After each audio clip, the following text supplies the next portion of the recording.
우리 함께 찬송 드리겠습니다.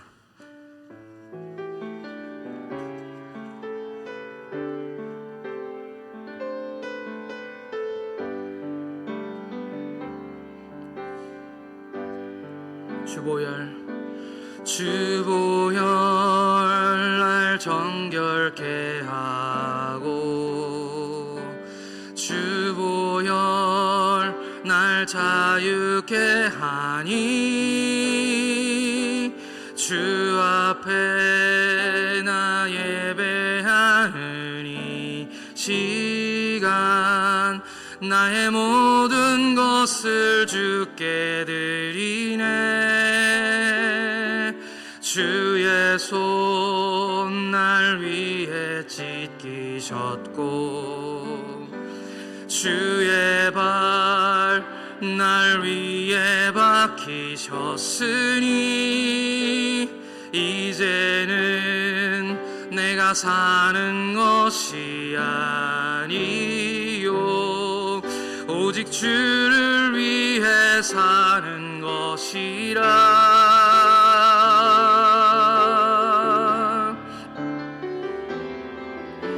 주의 손에 나의 손을 포개고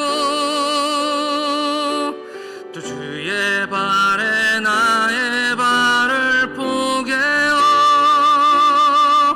나 주와 함께 죽고 또 주와 함께 살리라. 영원토록 주 위에 살리라. 주의 손에 나의 손을 포개고 또 주의 발에 나의 발을 포개어 나 주와 함께 죽고 또 주와 함께 살리라. 영원토록 주 위에 살리라. 주 위에 살리라. 우리 한 번 더 하겠습니다. 주보혈 날 정결케 하고 주보혈 날 정결케 하고 주보혈 날 자유케 하니 주 앞에 나 예배하는 이 시간 나의 모든 것을 주께 드리네. 주의 손 날 위해 찢기셨고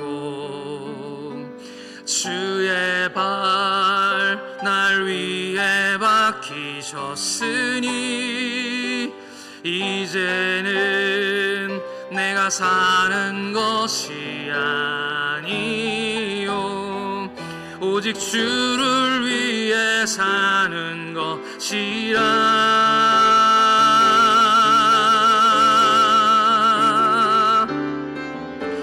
주의 손에 나의 손을 포개고 또 주의 발에 나의 발을 포개어 나 주와 함께 죽고 또 주와 함께 살리라. 영원토록 주 위에 살리라. 주의 손에 나의 손을 포개고 또 주의 팔에 나의 발을 포개어 나 주와 함께 죽고 또 주와 함께 살리라. 영원토록 주 위에 살리라.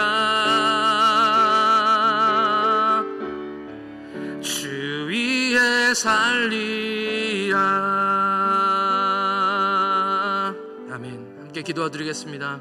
하나님, 이 시간 예수 그리스도의 고난 당하신 제2수요일로 주님 앞에 모였습니다. 하나님, 주님의 고난이 우리 마음 가운데 느껴지게 하시고 주님의 십자가의 사랑이 오늘 우리 마음 가운데 느껴지게 하여 주셔서 주님께 예배하는 우리가 되게 하여 주시고, 예배할 때 하나님의 능력이 나타나게 하여 주시옵소서. 말씀을 듣습니다. 하나님, 전하는 자가 부족하고 듣는 자들도 하나님 마음이 열리지 않았사오나 하나님께서 역사하여 주시옵시고, 이 시간 주님께서 말씀하는 시간으로 되게 하여 주시옵시며 오늘 마음으로 주님 말씀을 듣게 하여 주옵소서. 감사드리며 우리 구주 예수 그리스도의 이름으로 기도하옵나이다. 아멘. 할렐루야. 오늘 말씀의 제목은 따라쟁이가 모델이 되다라는 그런 말씀입니다. 고대 그리스의 철학자 플라톤의 제자이었던 아리스토텔레스가 한 유명한 말이 있다고 합니다. 모방은 창조의 어머니다. 많은 분들이 잘 알고 계시는 그런 말씀인데요, 혹자는 아리스토텔레스가 진짜 이 말을 했다 안 했다 이런 것들로 말이 많은데, 중요한 것은 뭔가 혁신적인 것이 발명되기 위해서는 끝없는 모방이 있어 왔다라는 사실입니다. 우리가 그것을 부인할 수 없는 것입니다.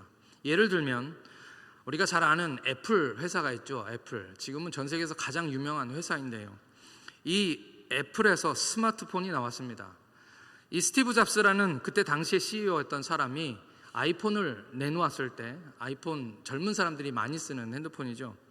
이 아이폰을 내놓았을 때 세상이 이렇게까지 바뀔 거라고는 아무도 생각하지 못했던 것 같습니다. 스마트폰이라는 개념이 처음 세상에 나오게 된 것이죠.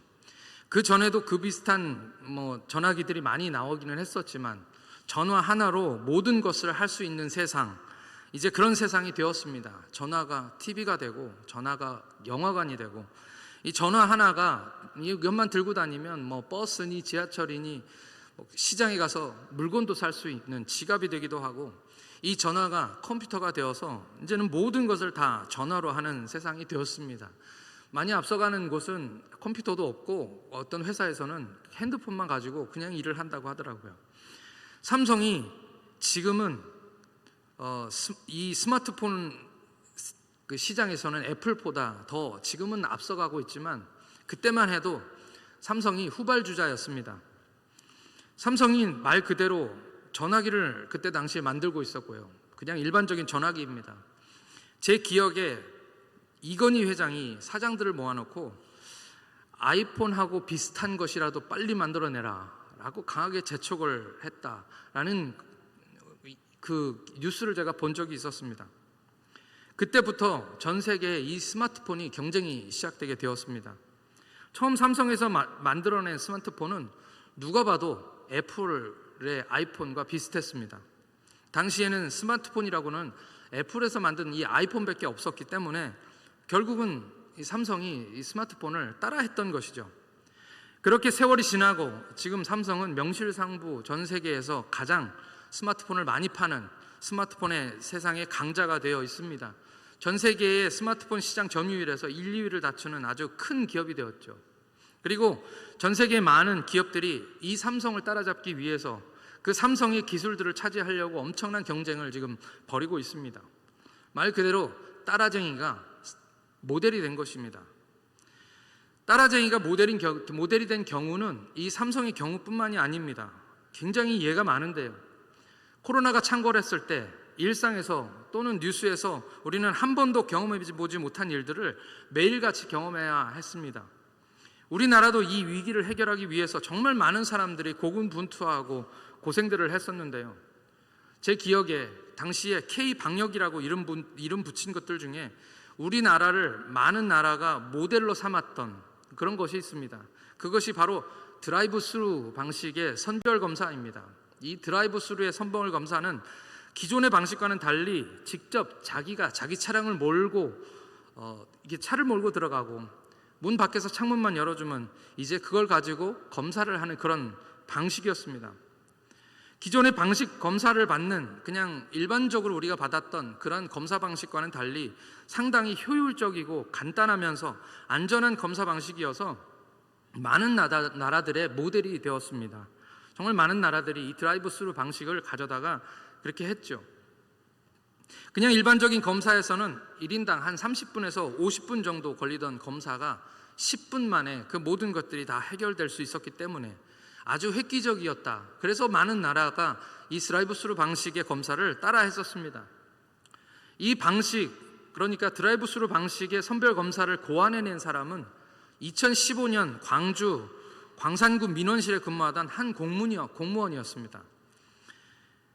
하지만 이 드라이브스루 방식의 그는 그저 이 드라이브스루 방식을 코로나 방역에 연결시킨 사람에 불과하죠. 그가 드라이브스루를 개발한 것이 아닙니다. 그 사람도 역시 누군가를 따라한 것이죠. 어떤 것을 따라했습니까? 드라이브스루는 전 세계의 맥도날드 햄버거 매장에서 이미 사용하고 있었던 방식입니다. 맥도날드가 처음 사용하고 많은 회사들이 따라하긴 했었는데 지금은 대형 프랜차이즈인 스타벅스 커피숍이 이 방식을 사용하고 있습니다. 직접 차를 몰고 가서 주문하고 커피를 받고 그런 방식입니다.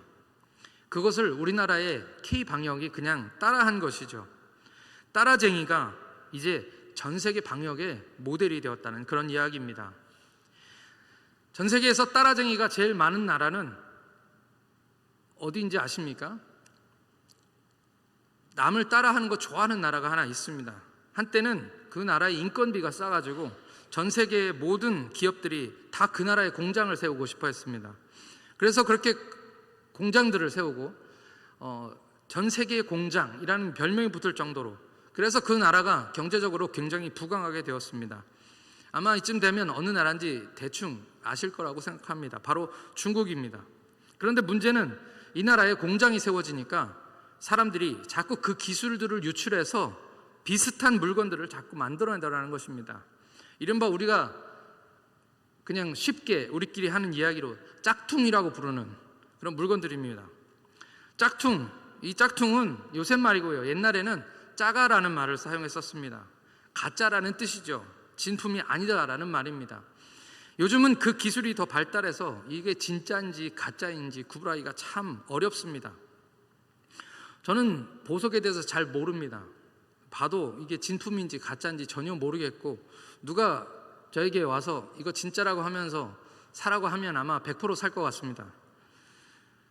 진짜로 제가 볼 때는 그냥 우리가 이미테이션이라고 부르죠. 가짜 반지. 그 이미테이션도 저한테 갖다 주면 예쁘다, 제가 모르고 살지도 모릅니다. 그렇지만 진짜 다이아 반지는 아주 비싼데 이 가짜 반지, 이미테이션 반지는 아주 쌉니다. 이미테이션이라는 말 아마 어르신들도 다 아시는 그런 말일 겁니다.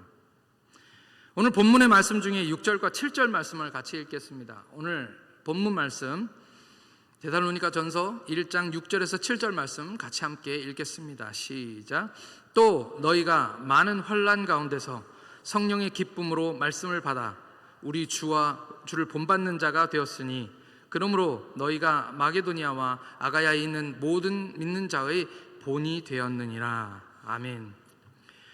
오늘 말씀에서 주를 본받는 자라는 말씀이 나오는데요, 이 본받는 자의 영어 성경에는 이렇게 적혀 있습니다. 이미테이션은 진짜를 따라서 만든 가짜 물건인 짝퉁 또는 가짜 이런 뜻이라면, 이미테이터라는 말은 따라하는 사람입니다. 흉내내는 사람, 비슷하게 따라 만드는 사람을 이미테이터라고 부르는 것이죠. 그러니까 애들 말로 하면 이 데살로니가 교회가 바로 따라쟁이였다라는 그런 말씀입니다. 그리고 7절 말씀에는 오늘 모든 믿는 자들의 본이 되었느니라 라고 하는 이 본이라는 말은 영어 성경에 모델로 되어 있습니다. 모델. 그러니까 오늘 말씀의 제목처럼 따라쟁이가 모델이 되었다라는 그런 말씀입니다. 저는 우리 시온성교회가 모델이 되는 교회가 되기를 축복합니다. 많은 교회들이 우리를 막 동경해가지고 무슨 연예인 따라하듯이 그렇게 따라하는 것이 아니라, 우리 교회를 통하여 우리 교회가 성장하고 발전하고 예수 잘 믿는 모습을 보면서 그것을 보고 도전받아서 많은 사람들이 나도 우리 교회도 시온성교회처럼 되고 싶다, 나도 시온성교회 성도들처럼 되고 싶다 하는 그런 모델이 될 수 있기를 간절히 소망하는 것입니다. 이 데살로니가 교회는 모델이 된 교회이지만 모델이 되려고 애써서 그렇게 된 것이 아닙니다. 전혀 그럴 의도가 하나도 없는 교회였습니다. 그런데 그들은 모델이 되었습니다. 그들은 그냥 여러분과 저와 마찬가지로 그냥 교회 나와서 신앙생활하고 예수 믿게 되었던 것, 그거밖에 없었는데, 그냥 예수만 믿었는데 그들은 사람들에게 모델이 되었던 것입니다. 6절 말씀 오늘 한 번 더 읽겠습니다. 6절 말씀입니다. 6절 말씀 시작. 또 너희가 많은 환난 가운데서 성령의 기쁨으로 말씀을 받아 우리 주를 본받는 자가 되었으니. 아멘. 바울이 전도한 많은 교회가 다 어려움들을 당했었습니다. 그런데 이 데살로니가 교회는 그 중에서도 더 많은 고난을 당한 그런 교회였습니다. 극한 어려움이라는 말이 더 맞을 것 같습니다. 그들은 예수를 믿기 때문에 정말 많은 것들을 포기해야만 했습니다. 직장을 잃고 사회적으로도 고립되고 가족으로부터 버림받고, 가난한 사람들은 더 가난해져서 정말 힘든 삶을 살아야 했던 그런 교회였습니다. 그래서 이 데살로니가 전서와 후서에서 강조되는 것이 바로 주님의 재림입니다. 주님의 재림. 성경에서 주님의 재림을 가장 많이 설명하고 있는 성경이 어디냐라고 물으면 단연 데살로니가 전서와 후서입니다. 이 땅에서의 삶이 너무 힘들기 때문에 주님의 오심을 기다렸던 것이죠. 지금도 사람들이 살기가 어렵다 이런 말들을 많이 합니다. 그런 얘기들을 많이 하지만 사실 기억을 더듬어 보면 사실 저희 부모님의 세대보다는 어렵지 않습니다. 어쩌면 제 이야기 같은데요, 많이 먹어서 걱정이지 먹을 것이 없어서 걱정은 아닌 것 같습니다. 사람들이 살기 힘들다, 어렵다 하는 것은 먹고 살기가 힘들어서가 아니라 내가 다른 사람들보다 못 살기 때문이다. 그것 때문에 힘든 것이지요. 사실은 삶이 이전의 삶과 옛날 우리 어르신들이 살았던 그 세상에 살았던 그분들의 어려움들과는 비교할 수 없을 만큼 지금 우리는 평화로운, 풍요로운 그런 시대에 살고 있습니다. 그래서 다들 어떻게든 이 땅에서, 이 세상에서 잘 살고 싶어 합니다. 더 좋은 곳에 놀러 가고 싶고, 더 좋은 건 먹고 싶어 하고, 더 좋은 집에 살고 싶어 하고, 좋은 차를 끌고 다니고 싶어 하는 그런 욕심들이 우리 삶 가운데 있는 것입니다. 그리스도인의 삶도 마찬가지인 것 같습니다. 어떻게 하면 이 땅에서 좀 더 행복할까? 어떻게 하면 이 땅에서 더 많은 복을 받아 누릴까? 이런 것들이 목적이 되어서 우리 삶을 그냥 그렇게 변화시키고 바꿔나가고 있는 것입니다. 그런데 제 기억에 저희 부모님 세대에 기도했던 것은 주님 어서 오시옵소서라는 그런 기도였습니다. 재림의 신앙, 그게 너무 심해서였던지 오히려 말세주의자들, 극단적인 말세론자들이 득실했던 그런 세대도 있었습니다. 주님의 오심을 기다리는 사람이 지금은 그렇게 많지 않다라는 그런 말씀입니다. 그러나 정말 힘든 사람은, 정말 어려움 가운데 있는 사람들은 주님을 기다릴 수밖에 없습니다. 주님 어서 오시옵소서. 데살로니가 교회처럼 그렇게 고백하는 것이죠. 오늘 말씀에서 많은 환난 가운데서 이렇게 한 절로 나와 있습니다. 그렇게 힘든 상황이었지만 그들은 하나님의 말씀을 받았습니다. 오늘 본문에서 그 말씀을 어떻게 받았다고 말씀하고 있습니까? 오늘 본문 말씀이 어떻게 그들이 하나님 말씀을 받았다라고 이야기하고 있습니까? 성령의 기쁨으로. 할렐루야. 성령의 기쁨으로. 오늘 이 어려움 당한 교회, 이 힘든 교회 데살로니가 교회가 하나님의 말씀을 모든 환난 가운데서도 성령의 기쁨으로 받았다라고 그렇게 이야기하고 있습니다. 삶이 아무리 어렵고 힘들어도 주님의 말씀을 기쁨으로 받으시면 놀라운 일들이 일어날 줄을 믿습니다. 저는 우리 교회가 참 복받을 만한 교회다라고 느끼는 것이 예배 때마다 주시는 하나님의 말씀을 정말 사모하시는 분들이 많다라는 사실입니다. 매 예배 때마다, 주일 예배 때마다 저는 저 뒷자리에 앉아서 예배를 드리는데요, 뒤에서 이렇게 앞을 보고 있으면 정말 목사님 설교하실 때 그 말씀을 받는 우리 성도님들의 모습들이 너무 아름답습니다. 물론 전부는 아닙니다. 모든 사람이 그러한 것은 아니지만 정말 하나님 말씀을 하나라도 놓치지 않기 위해서 그 말씀에 집중하고 그 말씀을 마음으로 받으며, 모두에게 주시는 말씀이지만 나에게만 주시는 말씀처럼 아멘으로 받는 그런 성도들이 우리 교회는 참 많구나. 이것이 참 복이다라고 저는 생각합니다. 목사님과 함께 신방을 가보면 참 제가 많이 은혜 받는 것입니다. 주시는 말씀을 받는 마음들이 얼마나 그렇게 간절하신지 보는 제가 항상 그분들의 표정과 그분들의 정말 간절한 모습들을 보면서 은혜를 많이 받습니다. 이 데살로니가 교회가 그랬다는 것입니다. 성령의 기쁨으로 그들은 말씀을 받았습니다. 할렐루야. 간절한 마음으로 젖된 아이가 젖을 사모하듯이 하나님의 말씀을 사모하시는 저와 여러분들 되시기를 축복합니다. 그렇게 말씀 받은 데살로니가 교회는 성령의 기쁨으로 말씀을 받고 그것으로 끝나지 않았습니다. 오늘 말씀 6절을 보니까 우리와 주를 본받는 자가 되었으니, 우리와 주를 본받는 자가 되었으니, 이 말씀은 무엇입니까? 말씀을 기쁨으로 받을 뿐만 아니라 그 말씀을 순종하였다라는 것입니다. 저는 우리 교회가 따라쟁이들이 많은 교회가 되기를 축복합니다. 하나님 말씀을 기쁨으로 받을 뿐만 아니라 그 말씀을 순종하기로 작정하고 내가 힘들지만 어렵지만 그 말씀에 순종하려고 노력하고 애쓰는 저와 여러분들 되시기를 축복합니다. 우리 옆에 분들에게 서로 이야기하겠습니다. 따라쟁이가 됩시다.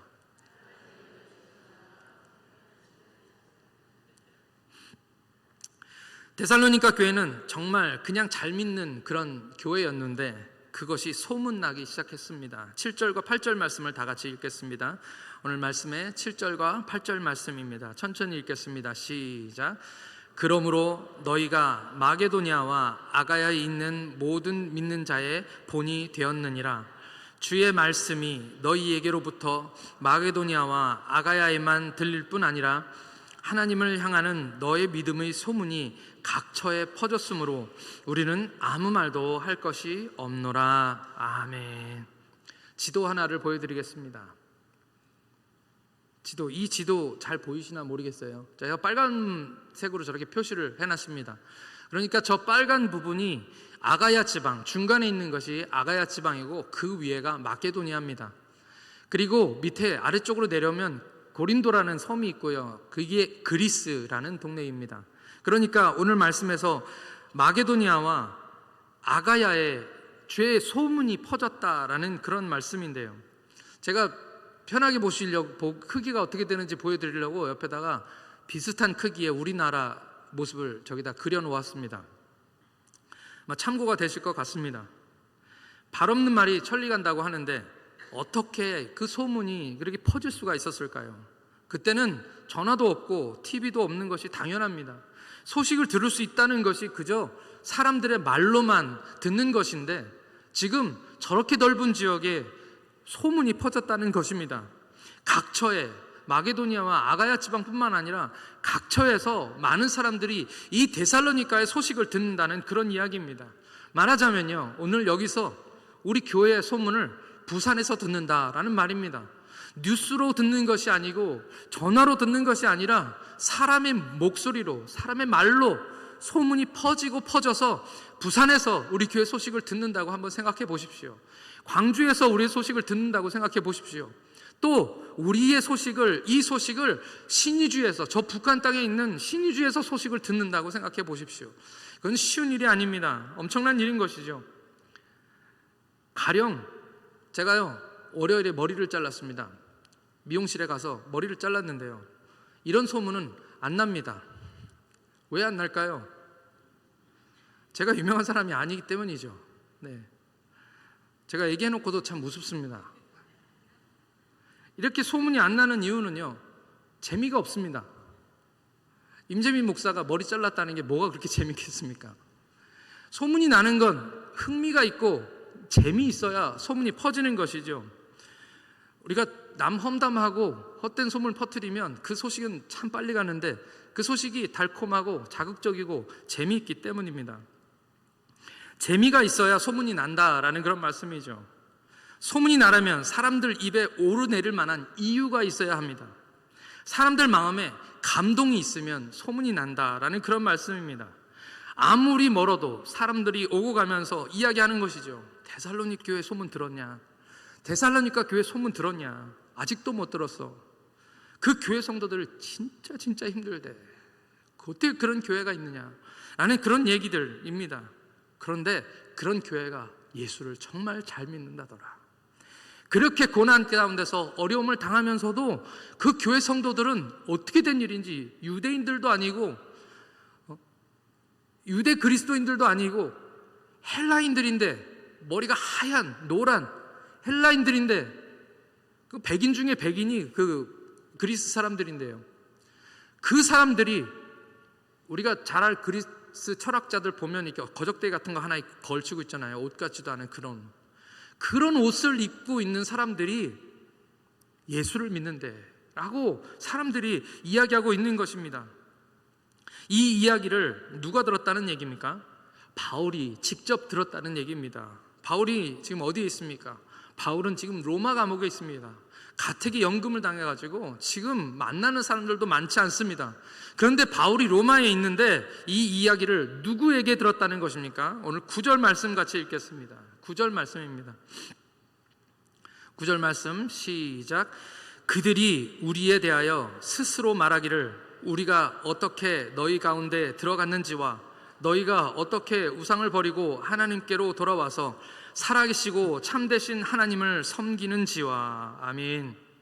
그들이 스스로 말하는 얘기를 바울이 들었다, 바울과 함께한 사람들이 들었다라는 그런 말씀입니다.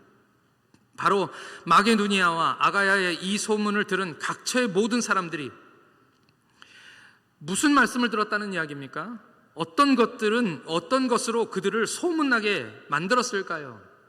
첫 번째로 그들이 들었던 소문은 바로 이것입니다. 어떻게 예수를 믿게 되었는지입니다. 어떻게 그들이 예수를 믿게 되었는지. 제가 9절 말씀을 다시 읽어드리겠습니다.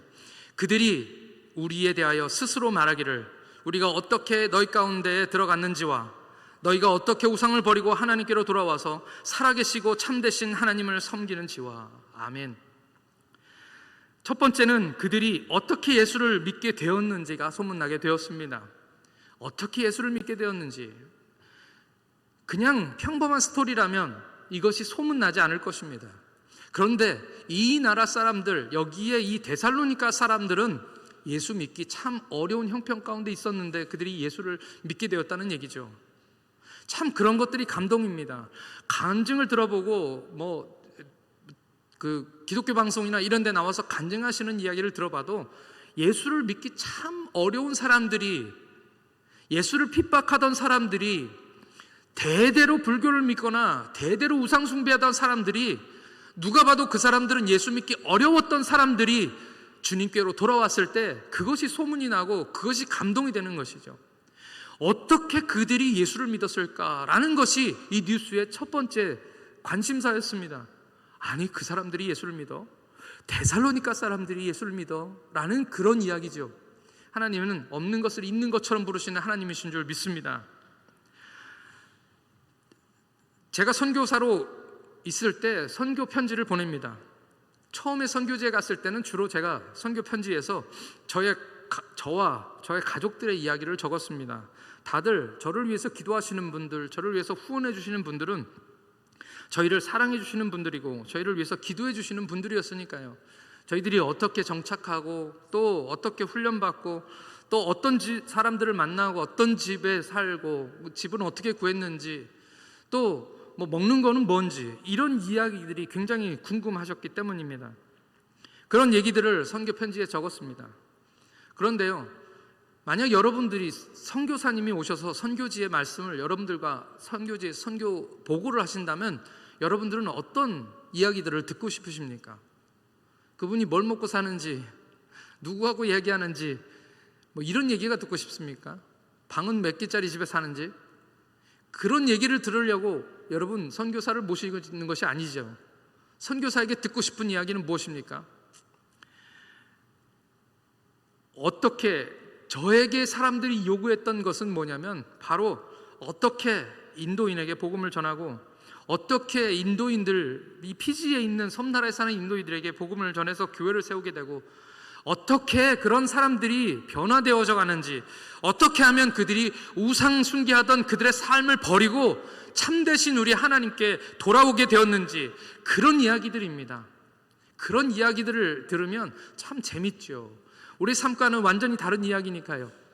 전혀 들어보지 못했던 사람들의 삶의 이야기, 그들이 우상을 버리고 주님께 돌아온 이야기들은 참 우리 마음을 따뜻하게 하고 감동을 줍니다.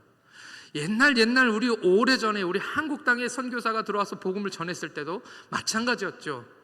우상숭배하고 새벽마다 정한수 떠놓고 기도하던 온 나라의 좋은 곳이라고는, 명소라고는 전부 다 절이 들어서서 거기에서 다 때마다 시마다 우상숭배하던 우리나라가 복음을 믿고 예수를 믿게 되었다라는 이 소식은, 아마 그 소식을 전해받은 우리를 위해서, 이 한국 땅이 변화되기를 위해서 기도했던 많은 교회들과 많은 성도들의 마음에 울림을 주었을 것입니다. 오늘 여기도 마찬가지지요. 그런 울림이 우리 마음속에 있을 때 사람들은 기도하게 되고, 그들을 위해서, 한 번도 보지 않은 사람들을 위해서 헌금을 하게 되는 것입니다. 이 이방인들, 여기 데살로니가 교회가 이방인이었던 사람들이 예수를 믿게 되었습니다. 큰 도시, 로마의 식민지 중에선 두 번째라면 서러울 만한 큰 도시였던 이 데살로니가 교회가 지금 그 나라 안에서 자랐기 때문에 헬라의 모든 철학들을 어렸을 때부터 듣고 자랐고, 또 로마의 고대 신들, 그렇게 많은 신들, 우리는 이름도 잘 모르지만 그 나라 사람들은 전부 다 그 이름들을 기억하면서 항상 자기 신들에게 영광을 돌리며 그렇게 살았던 그런 사람들이 이제 그냥 남루한 옷을 입고 이름도 들어보지 못한 유대라는 곳에서 건너와서 예수 그리스도가 하나님의 아들이시라는 사실을 전했던 그 한 명의 전도자를 통해서 예수를 믿게 되고, 그리고 참되신 그 하나님만을 믿고 섬긴다, 그렇게 작정하기로 결정하였다라는 소식은 정말 놀라운 소식이었을 것입니다. 제가 신방을 하면서 느끼는 것입니다. 그렇게 핍박을 당하면서도 남편을 구원하기 위해서 그렇게 끝까지 기도하시고, 어떤 분들 이야기 들어보면 한 번만이라도 교회 나왔으면 좋겠다, 한 번만, 그런 간증들을 하시더라고요. 그렇게 새벽마다 기도하시던 그 기도가 응답되어서 어느 날 그냥 이유도 없는데 그 남편이 교회에 나오시게 되었다. 한 번만 나오셨다 그러더라고요. 진짜로 한 번만 딱 나오시게 되었는데 그 기쁨이 얼마나 좋았겠습니까? 물론 2번 나오고 3번 나오시면 너무 좋으셨겠지만, 그분은 그랬지만 또 우리도 다 그렇게 예수 믿게 된 거 아닙니까? 남편들은 대부분 다 처음 교회 나오기가 참 쉽지 않은데, 교회 그렇게 한 번 나오고 그 한 번이 2번 되고 2번이 3번 되고, 그렇게 하다가 교회 나와서 집사 달고 봉사도 하고 그렇게 되었던 것입니다. 늘 교회에 오면 고개 푹 숙이고 팔짱 끼고 그렇게 예배 드리다가 나중에 마당에 나가서 담배를 꺼내 물던 그냥반이, 이 그냥반이라는 건 그 권사님의 표현입니다. 이제는 매주 교회 나와서 예배 드리고 명절마다 그렇게 힘들게 하던 분이 가족들 앞에서 우리 마누라는 그냥 좀 냅두세요, 예수 믿게 라고 이야기하셨다는 그 내용, 그 이야기들 들을 때는 참 감동입니다. 하나님의 능력임을 저희들이 고백합니다. 하나님 예수 믿고 은혜 받고 우리가 이렇게 믿음 생활하고 하나님 앞에서 신앙 생활하는 것이 얼마나 축복이고 얼마나 은혜입니까? 지금 새벽마다 눈물을 흘려서 남편과 가족을 위해서 기도하시는 그 기도 얼마 남지 않은 줄 믿습니다. 저는 그것을 믿습니다. 예수를 어떻게 믿게 되었는지, 그렇게 완고하고 그렇게 절대로 무너지지 않을 것 같았던 그런 사람들이 하나씩 그리스도 앞에 무너지는 것, 그것은 참 큰 뉴스였을 것입니다. 그렇게 구원의 소식이 퍼졌다는 이야기이지요. 두 번째는 오늘 10절 말씀입니다. 오늘 10절 말씀 한 번 더 읽겠습니다. 10절 말씀 시작. 또 죽은 자들 가운데서 다시 살리신 그의 아들이 하늘로부터 강림하실 것을 너희가 어떻게 기다리는지를 말하니 이는 장래의 노하심에서 우리를 건지시는 예수시니라. 아멘. 그들이 소문났던 두 번째는 뭐냐면 부활하신 예수님이 다시 오실 것을 믿었다는 그 믿음이 소문났다는 것입니다. 할렐루야. 말씀드린 대로 이 교회는 너무나 어려움 당하는 그런 교회였습니다. 전에 말씀드렸던 것 같은데요, 우리 믿음에서 제일 중요한 3가지 여러분들은 잘 아십니다. 그것이 무엇인가요? 믿음, 소망, 사랑이지요. 전에 어떤 교회 가서 제가 이 말씀 하다가 실수를 제가 좀 많이 하잖아요. 말 실수를 잘못해가지고 믿음, 소망, 사망 이렇게 해가지고 자던 분들까지 다 깨웠던 적이 있었습니다. 고린도 교회는 믿음, 소망, 사랑 그 중에 제일은 사랑이라 라고 이렇게 고백하고 있는데, 고린도 교회는 사랑이 가장 필요한 교회였기 때문입니다. 분쟁이 있는 그런 교회였잖아요. 다툼이 있는 교회. 그래서 바울은 사랑을 뒤에 두고 강조했던 것입니다. 그렇지만 이 데살로니가는 순서가 다릅니다. 데살로니가 1장 3절 말씀 같이 읽겠습니다. 데살로니가 1장 3절 말씀, 오늘 말씀입니다. 같이 읽겠습니다. 시작. 너희의 믿음의 역사와 사랑의 수고와 우리 주 예수 그리스도에 대한 소망의 인내를 우리 하나님 아버지 앞에 끊임없이 기억함이니. 이 데살로니가 교회가 가지고 있던 것도 세 가지 맞다라는 그런 말입니다. 그런데 믿음의 역사, 사랑의 수고, 소망의 인내라는 순서로 이야기하고 있습니다. 믿음, 사랑, 소망인 것이죠. 무엇을 강조하는 것입니까? 소망을 강조하는 것입니다. 왜냐하면 이 교회는 예수님의 재림이 없으면 버틸 수 없는 그런 교회였기 때문입니다. 예수님이 다시 오신다는 그 소망이 없으면 그들은 살아갈 수 없기 때문에, 그 소망은 바로 그들이 살할 수 있는, 그들이 숨쉴 수 있는 유일한 이유였기 때문입니다.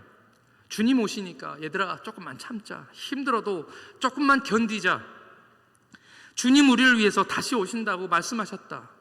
바울 선생님이 우리에게 가르쳐 주신 것이 뭐냐? 현재의 고난이 장차 받을 영광과 좋게 비교할 수 없다고 우리에게 말씀하시고, 그 말씀 우리가 배웠지 않니?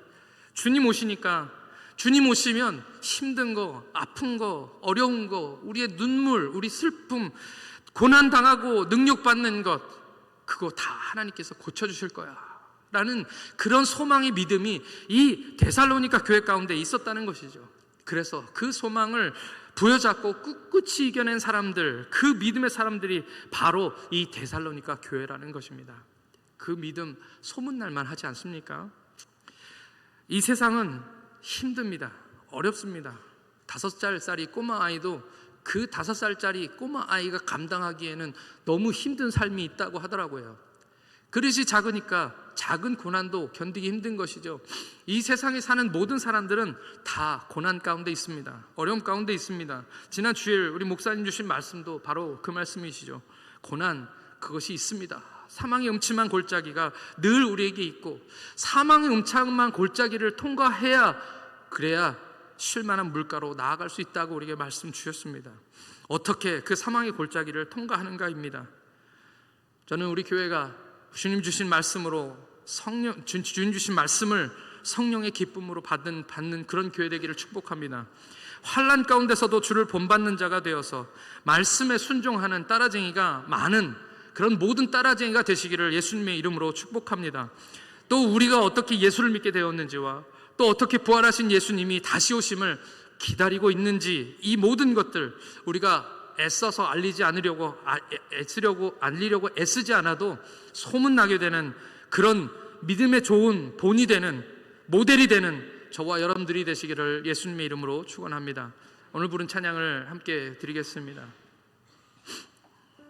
주보혈 날 정결케 하고 날 자유케 하니, 이제는 내가 산 것이 아니요 오직 주를 위해 사는 것이라. 주의 손에 나의 손을 포개고 주의 발에 나의 발을 포개요. 나 주와 함께 죽고 또 주와 함께 살리라. 영원토록 주 위에 살리라. 우리 이 찬양의 고백이 저와 여러분들의 고백 되시기를 축복합니다. 주보혈 날 정결케 하고 주보혈 날 정결케 하고 주보혈 날 자유케 하니 주 앞에 나 예배하는 이 시간 나의 모든 것을 주께 드리네. 주의 손 날 위해 찢기셨고 주의 발 날 위해 박히셨으니 이제는 내가 사는 것이 아니요 오직 주를 위해 사는 것이라.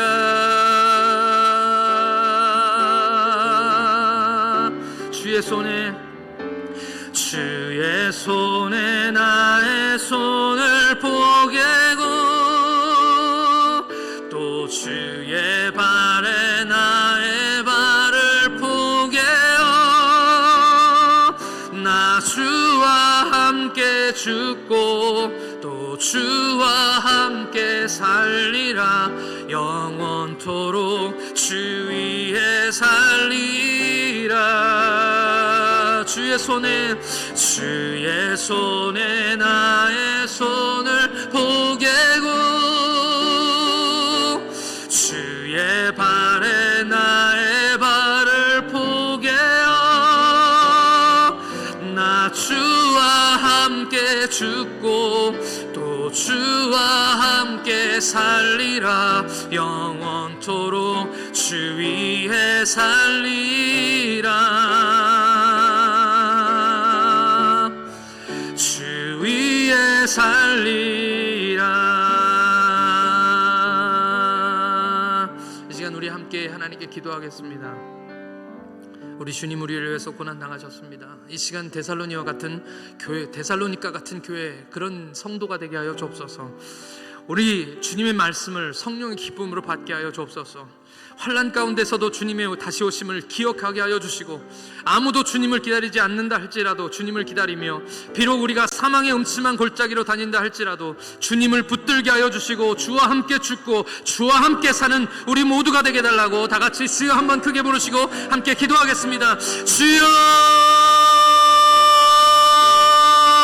아버지 하나님 은혜를 감사합니다. 주님의 은혜와 함께 하시면 아버지 하나님이 고난도 어려운 삶도 아무것도 아님을 하나님 고백합니다. 주님 우리를 위해 십자가에 달려 죽으셨고 주님 우리를 위해서 피 흘리셨사오니 하나님 오늘 우리가 주와 함께 죽고 주와 함께 사는 자들이 다 되게 하여 주시옵소서. 아버지 하나님 그것이 당연한 것임을 믿습니다. 예수 그리스도께서 우리를 위하여 십자가에 못 박히셨으니 아버지 하나님 우리의 삶이 하나님께 드려져야 되는 것은 당연한 것이온데 하나님 아버지 오늘 우리의 삶을 들여다보게 하나님 인도해 주시고 아버지 하나님 주님을 위해 죽고 주님을 위해 사는 하나님의 백성들 되기 위하여 하나님 말씀을 받게 하여 주시옵소서. 그 말씀을 성령의 기쁨으로 받게 하여 주시며 그 말씀대로 살기 위하여 애쓰는 우리가 되도록 하나님께서 도와주시옵소서. 그리스도를 본받는 자 되도록 하여 주시옵시고 아버지 예수님의 발자취를 따라 살게 하여 주시며 말씀을 따라 살기로 힘들어도 애쓰는 하나님의 자녀들 다 되게 하여 주시옵소서. 이제 아버지 하나님의 주님의 고난의 자리에도 우리가 서고 주님의 사망의 음침한 골짜기에도 우리가 서고 아버지 주님을 위해 죽고 주님을 위해 사는 자들이 다 되게 하여 주옵소서. 주님 고난 당하신 사순절이 시작됩니다. 하나님 내가 이 사순절에 어떻게 살아야 되는지 어떤 것을 마음에 품고 살아야 되는지 기억하게 하여 주시옵시고 아버지 하나님 이것이 본이 되게 하시고 모델이 되게 하여 주시고 모든 사람들에게 아버지 하나님의 주님의 뜻을 보내도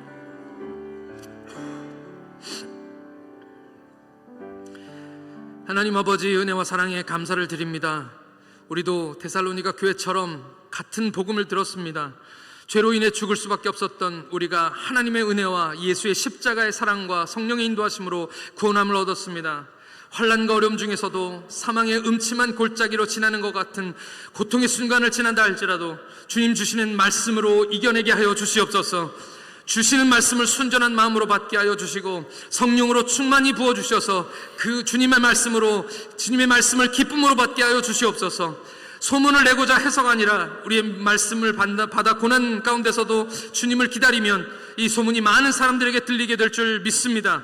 우리 교회가 어려움도 있었지만 이미 많은 사람들에게 이 어려움을 이겨낸 교회로 소문났사오니 이것이 우리의 영광이 아니라 듣는 모든 이에게 믿음의 격려가 되게 하시고 어떤 어려움도 이겨낼 수 있다는 용기가 되게 하여 주시고 하나님의 살아계심을 나타내는 좋은 간증이 되게 하여 주옵소서. 하나님 우리 교회를 사용하여 주실 줄 믿고 감사드리오며 우리 구주 예수 그리스도의 이름으로 기도하옵나이다. 아멘. 할렐루야. 잘 오셨습니다. 우리의